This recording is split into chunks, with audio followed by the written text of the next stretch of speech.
Hello aspirants. तो आज की इस वीडियो में हम लोग 5 ऐसे बड़े मिस्टेक्स के बारे में डिस्कशन करने वाले हैं जो कि बहुत ही कॉमन है और बहुत इम्पॉर्टेंट है। कैसे कि इन मिस्टेक्स की वजह से आपके टेस्ट में मार्क्स नहीं आ पाते हैं, आप इम्प्रूव नहीं कर पाते हो, या फिर इवन कभी-कभी सिलेक्शन भी इसी की वजह से ही रुकता है। ठीक है? तो ये 5 मिस्टेक्स नहीं बल्कि 5 टॉपिक्स बताने वाला हूँ और उस पे कितनी-कितनी गलतियाँ करते हो आप वो सब बताऊँगा और इस पर वाइड डिस्कशन करूँगा। 4th और 5th वाला जो है वो बहुत ही इम्पोर्टेंट और बहुत ही कॉमन मिस्टेक है, ठीक है? तो उसे ज़रूर देखिएगा। चलते हैं पहले मिस्टेक की तरफ। सबसे पहली मिस्टेक आती है प्रैक्टिस क्वेश्चंस की। प्रैक्टिस क्वेश्चंस का क्या मतलब होता है, मैं आपको स्टार्टिंग से बताता हूँ। सबसे पहले आप एक लेक्चर देखते हो, तो लेक्चर में बहुत सारे क्वेश्चंस करवाए जाते हैं। अब अगर वो सारे क्वेश्चंस आप करते हो तो अच्छी बात है, लेकिन लोग क्या करते हैं कि टीचर को देखते हैं, मतलब वो टीचर को देखते हैं कि वो कर रहे हैं और आप देखते हो तो लगता है कि हो जाएगा। तो ये जो हो जाएगा वाली जो फीलिंग होती है वो सिर्फ देखने पे ही आती है। जब आप करोगे तो पता चलेगा कि रियलिटी में हो जाएगा या फिर नहीं हो जाएगा। वो टॉपिक आपने अभी-अभी पढ़ रखा होता है, तो आपको चाहिए कि जैसे टीचर वो क्वेश्चन लिखा है, तो वो क्वेश्चन लिखवा रहा है a monkey is jumping on the bed, ठीक है? With a velocity of this.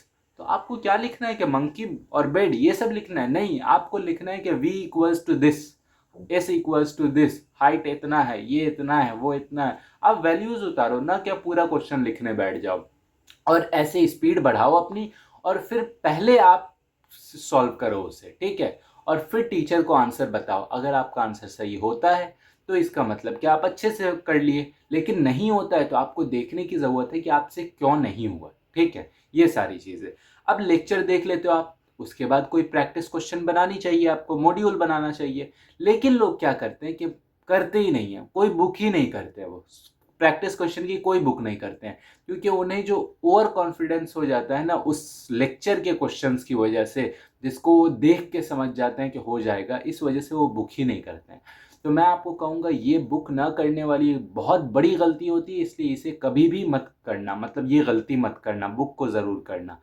क्योंकि जब आप बुक ही नहीं करोगे तो मल्टीपल टाइप्स ऑफ क्वेश्चंस नहीं देख पाओगे। जब मल्टीपल टाइप्स ऑफ क्वेश्चंस नहीं देखोगे, आपको पता नहीं चलेगा कि इस टॉपिक पे कैसे कैसे क्वेश्चंस नीट पूछता है, तो आप कैसे टैकल कर पाओगे जब कोई नया क्वेश्चन आएगा। इसलिए बोल रहा हूँ प्रैक्टिस क्वेश्चंस अच्छे से करना, ठीक है? अब आ जाते हैं सेकंड पे, वो है पीवाईक्यूज। पीवाईक्यूज मतलब आप प्रैक्टिस क्वेश्चन कर लेते हो, लेक्चर कर लेते हो, लेकिन एक वक्त के लिए मान लो कि आप प्रैक्टिस क्वेश्चन नहीं करते हो लेकिन पीवाईक्यूज कर लेते हो, तो मैं समझता हूँ चलो काम दे देगा वो, क्योंकि लेक्चर के क्वेश्चंस बहुत जगह बहुत ज़्यादा होते हैं, तो आपके लिए वो सफिशियंट हो सकते हैं। लेकिन अगर आप पीवाईक्यूज नहीं करते हो तो कोई फ़ायदा ही नहीं है पूरा लेक्चर पढ़ने का। मैं बताऊं क्यों? क्योंकि जब पीवाईक्यूज नहीं करोगे तो आपको पता नहीं चलेगा कि नीट क्या पूछना चाहता है, नीट कहाँ से पूछता है, कैसे पूछता है, क्या प्रेशर होता है, कैसे घुमाता है, ये सारी चीज़ें आपको पता ही नहीं लगेंगी। और जब यही सब पता नहीं लग पाएगा तो आपके पूरे चैप्टर पढ़ने का क्या फ़ायदा होगा? इसलिए कह रहा हूँ कि मैं क्या करता था कि मैं जब मॉड्यूल बना लेता, लेक्चर देख लेता, उसके बाद टाइमर सेट करता था, ठीक है? और उसके बाद पीवाईक्यूज़ करने बैठता था और ऐसे माहौल बनाता था जैसे मैं टेस्ट में हूँ, क्योंकि वो टेस्ट ही के तो क्वेश्चंस हैं। तो मैं भी ऐसे माहौल बनाता था कि वो टेस्ट में ही हूँ मैं, ठीक है?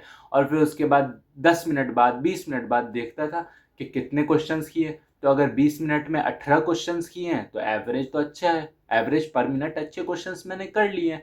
तो वैसे आप अपनी स्पीड को, अपनी कैलकुलेशन स्पीड को, ये सबको देख सकते हो कि आप कैसे चल रहे हो, ठीक है? पर मिनट या 1.5 मिनट पे एक क्वेश्चन फिजिक्स का बहुत है, या फिर 1 मिनट में 2 या 3 क्वेश्चन बायो के, ऐसे बहुत सही होता है, ठीक है? तो ये हो गई बात पीवाईक्यूज की और प्रैक्टिस क्वेश्चंस की। अब आ जाते हैं थर्ड नंबर पे, टेस्ट पे। अब आपने लेक्चर देख लिया है, मॉड्यूल कर लिया है और पीवाईक्यूज भी कर लिए, लेकिन अब आप टेस्ट ही नहीं दोगे तो आपको वो रियल फीलिंग ही नहीं आएगी। और मैं कहूँगा कि आप लोग ऑनलाइन टेस्ट ज़्यादा मत दिया करो, मतलब ऑनलाइन दो ठीक है, लेकिन एक ना एक ऑफलाइन टेस्ट ज़रूर दो। मतलब एक चलता रहे आपका, हर 2 हफ्ते पे एक ऑफलाइन चलता रहे। ऑनलाइन देने का फ़ायदा नहीं होता है टेस्ट, ठीक है? हम भी जानते हैं कि वो फीलिंग नहीं आ पाती है, हम लोग वो इन्वायरमेंट घर पे नहीं बना पाते हैं, और शोर शराबा इतना होता है, कुछ क्वेश्चंस जो गलत हो जाते हैं एग्ज़ाम हॉल में वो भी यहाँ सही हो जाते हैं, क्योंकि प्रेशर नहीं है, ओएमआर फीलिंग नहीं होती है यहाँ पर, ये सारी चीज़ें होती हैं। ओएमआर में कैसी कैसी मिस्टेक्स हो जाती है, जब आप घड़ी देखोगे टेस्ट हॉल में तब पता चलेगा आपको कि कितना स्ट्रेस आता है उसे देखकर। तो ये सारी चीज़ें तब पता चलेंगी जबकि आप एग्ज़ाम हॉल में रहोगे। तो इसलिए ऑफलाइन टेस्ट दिया करो और टेस्ट दो, बहुत ज़रूरी है टेस्ट देना, ठीक है। और मैं कहूँगा जब जनवरी या दिसंबर के एंड तक आओ ना, जब आपका सिलेबस कंप्लीशन पे हो, तो 2-3 फुल सिलेबस टेस्ट सीरीज ज़रूर ज्वाइन कर लेना। जैसे आप पीडब्ल्यू के हो ना, तो अपोजिट एलन वाले, एक आकाश वाले, ऐसे के टेस्ट सीरीज ज्वाइन करो। आकाश के हो तो दूसरे के ज्वाइन करो। मतलब मैं कह रहा हूँ मल्टीपल टाइप्स ऑफ क्वेश्चंस, ऐसा नहीं कि सिर्फ एक। मतलब पीडब्ल्यू जो जाना जाता है, वो मुझे लगता है अपने एक्सपीरियंस से कि वो वर्ड्स को इतनी अच्छे से घुमाता है ना कि आपको पता ही नहीं चलेगा कि आप कब घूम गए, ठीक है। तो अगर ऐसे क्वेश्चंस आप कर लेते हो तो इसका मतलब कि दूसरे क्वेश्चंस भी कर लोगे, ये ज़रूरी नहीं है ना। उसके लिए आपको एलन पे जाना पड़ेगा जहाँ हार्ड लेवल के क्वेश्चंस होते हैं, आकाश पे जहाँ इंपॉर्टेंट क्वेश्चंस होते हैं। वो सारी चीज़ें आपको देखनी पड़ेंगी। हर कोचिंग का अपना अपना कुछ है, ठीक है। चलते हैं फोर्थ नंबर पे। फोर्थ नंबर बहुत ही कॉमन है और बहुत ही बेवकूफ़ी वाली चीज़ें होती है। कैसे कि डिफरेंट रूल्स। आप लोग क्या करते हो कि यूट्यूब पर या कहीं पर भी कोई रूल देख लेते हो, दूसरे की सुनी सुनाई रूल देख लेते हो। 4-5-6 रूल, 3-4-7 रूल, 12-8-5 रूल, क्या क्या रूल होते हैं। सुबह पढ़ लो तो चमत्कार, तीसरे दिन रिवाइज कर लो तो चमत्कार, शाम में पढ़ लो तो चमत्कार। तो आप में और एक अंधविश्वासी में कोई फ़र्क नहीं बैठता है। मैं बताऊं क्यों।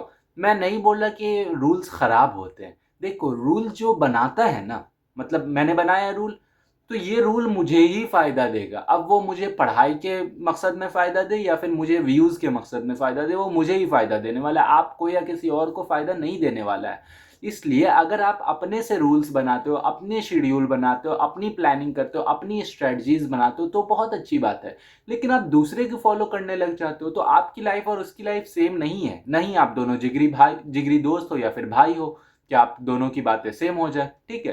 तो इसलिए आप लोग ऐसे ना किया करो कि दूसरों की चीज़ें फॉलो कर रहे हो, स्ट्रेटजीज दूसरों की जा रहे हो देखने, और दूसरों के प्लानिंग पूरा क्या टाइम टेबल कहते हैं, टाइम टेबल देखने जा रहे हो। टाइम टेबल आपका कोई दूसरा कैसे बना सकता है। आपको अगर सुबह 7 बजे सोना पड़ता है, और मतलब बोल रहा हूँ कि आप 9 बजे उठना पसंद करते हो, आपकी कोचिंग शाम की है, तो आप क्यों सुबह में उठोगे, क्यों सुबह में पढ़ोगे। आप सुबह में सो जाओ आराम से, फिर उसके बाद देर से उठो, देर से पढ़ो, आराम से रात तक पढ़ो। लेकिन अगर वही टाइम टेबल में सुबह का लिखा हुआ है तो आप क्यों उठोगे। इसलिए बोल रहा हूँ आप अपना टाइम टेबल बनाओ, दूसरों के टाइम टेबल, दूसरों की स्ट्रेटजीज और डिफरेंट रूल्स में मत पढ़ना कि इस दिन रिवाइज कर लिया तो ये चमत्कार हो जाएगा, उस दिन पढ़ लिया तो वो हो जाएगा। कुछ नहीं होता है। आपका मन करेगा, आपको अपने आप को बांधना पड़ेगा कि हाँ ये पढ़ना है, आज पढ़ना है, टेस्ट है तो 10 बार पढ़ना है मुझे। लेकिन आप लोग रूल बना लेते हो कि नहीं इस रूल के हिसाब से तो मैं ये कर रहा हूँ, और वैसे भी यूनिवर्सल रूल कोई होता ही नहीं है, तो अपने ऊपर कैसे अप्लाई कर रहे हो दूसरों के रूल्स, ठीक है। चलो, फिफ्थ नंबर पे आ जाते हैं और वो है स्लिप शेड्यूल। स्लिप शेड्यूल को मैंने थोड़ा अलग डाला, वरना मैं फोर्थ नंबर पे ही डिस्कशन कर सकता था, लेकिन ये कुछ खास चीज़ है। कैसे कि आप लोग क्या करते हो कि आप लोग अपने आप को और एक अदर बच्चे को, दोनों को इक्वल समझ लेते हो। आप भूल जाते हो कि आप एक नीट एस्पिरेंट हो। एक डॉक्टर की लाइफ में सोना तो वैसे भी, सोना स्लीपिंग स्लीपिंग तो वैसे भी बहुत दूर की बात होती है, मतलब बहुत कम सोना होता है। तो आप जब डॉक्टर की तैयारी कर रहे हो तो आप सोच रहे हो कि आप 7-8 घंटे की नींद ले लोगे और आपका नीट क्रैक हो जाएगा, ये इम्पॉसिबल सी बात है। तो मैं कहूँगा कि अगर आपको ऐसा लग रहा है कि आपकी लाइफ में टाइम की कमी पड़ रही है, आप काम पूरे नहीं कर पा रहे हो, तो मैं कहूँगा अपने सोने की आवाज़ घटाओ, और ज़रूरी है घटाना।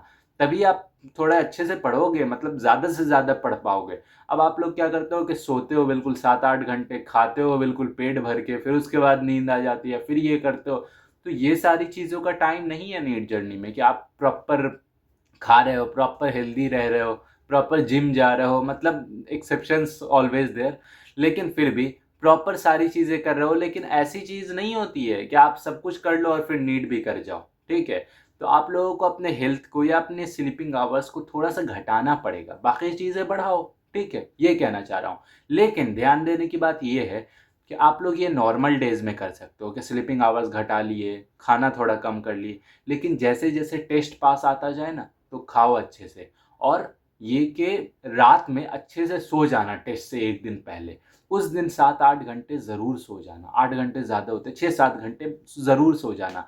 इससे आपका दिमाग फ्री रहेगा, वरना आप कुछ रिकॉल ही नहीं कर पाओगे। आप पढ़ना जाओगे कुछ और पढ़ा जाएगा कुछ, वो सेंटेंस छूट जाएगा कुछ आपका टेस्ट में, सिली मिस्टेक्स हो जाएँगी। मैंने एक ऑलरेडी वीडियो बना रखी है इस पे। तो तो ये सारी चीज़ें ध्यान में रखना, ठीक है? तो आखिरी दिन अच्छे से सोना, लेकिन उससे पहले 4-5 घंटे की नींद बहुत हो जाती है। बाकी पढ़ाई में लगाओ, उसमें यूज़फुल होगा, एफिशिएंसी के साथ आराम से पढ़ लोगे। कोई ऐसा नहीं है कि तुम नॉर्मल आदमी हो कि 7-8 घंटे सोओगे, आराम से खाओगे, आराम से पियोगे, आराम से घूमोगे और उसके बाद नीट भी आराम से हो जाएगा, ऐसा नहीं होता, ठीक है? तो ये 5 गलतियाँ हो गई, इसको आपको देख लेना है, बिल्कुल अच्छे से करना है, और जो भी मिस्टेक करना नहीं है, आपको उसे अवॉइड करना है, ठीक है? तो अगर आप ये सारी चीज़ें या ये सारी मिस्टेक्स अवॉइड करते हो, तो फिर आप ये उम्मीद कर सकते हो कि आप में इम्प्रूवमेंट ज़रूर अभी दिखने लगेगी, आपके टेस्ट में मार्क्स इम्प्रूव होंगे और नीट में भी ज़रूर सिलेक्शन होगा आपका, और वो भी टॉप नंबर से। हमेशा एम 720 का रखना, 700 का भी मत रखना, ठीक है? अब कट ऑफ तो वैसे भी, ठीक है? तो वीडियो में कुछ भी अच्छा लगा हो तो लाइक ज़रूर कर देना, और कोई भी डिस्कशन हो, कोई भी बात हो, इंस्टा, टेलीग्राम है ही, या फिर वीडियो पे कमेंट कर देना, मैं रिप्लाई कर दूँगा। Thank you.